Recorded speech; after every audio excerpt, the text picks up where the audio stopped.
I'm from the New York Times. Yes. This is a question, please, for all the panel, if I may. Certainly Mrs. Lagarde, certainly Monsieur Ayari, and one of the ministers, if I may.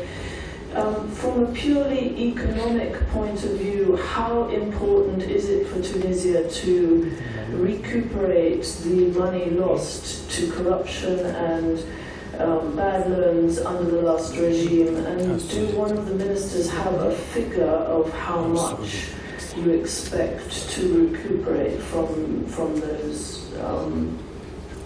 that corruption and the bad loans? Thank you.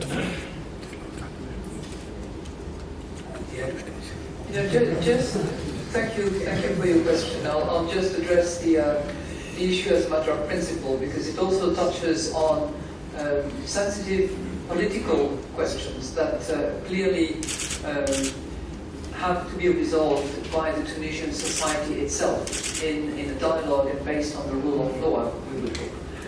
But as a matter of general principle, the recovery of stolen assets is an initiative that is worthy of being actively pursued.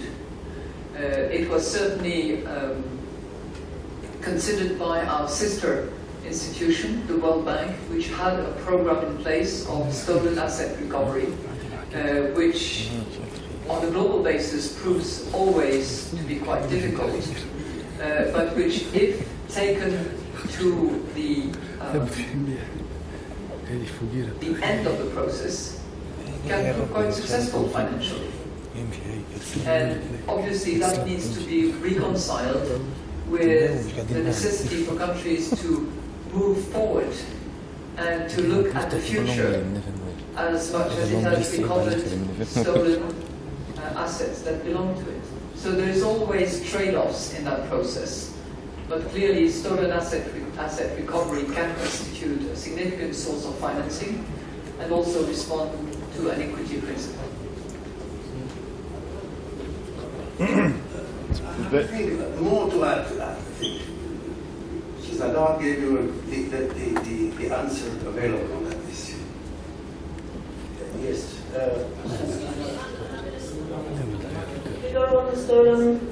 On the stolen funds considered, one of the ministers? Pardon me? Could one of the ministers put a figure on what the Tunisian government thinks is the amount that has been stolen or that could be recovered? Madam, there is no estimation. It's a worthwhile one. We don't know how much money was stolen. Really, we don't have any figure.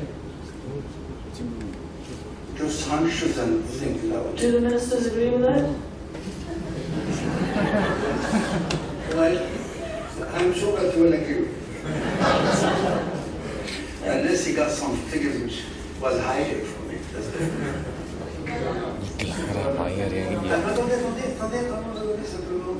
I'm sorry, I can't.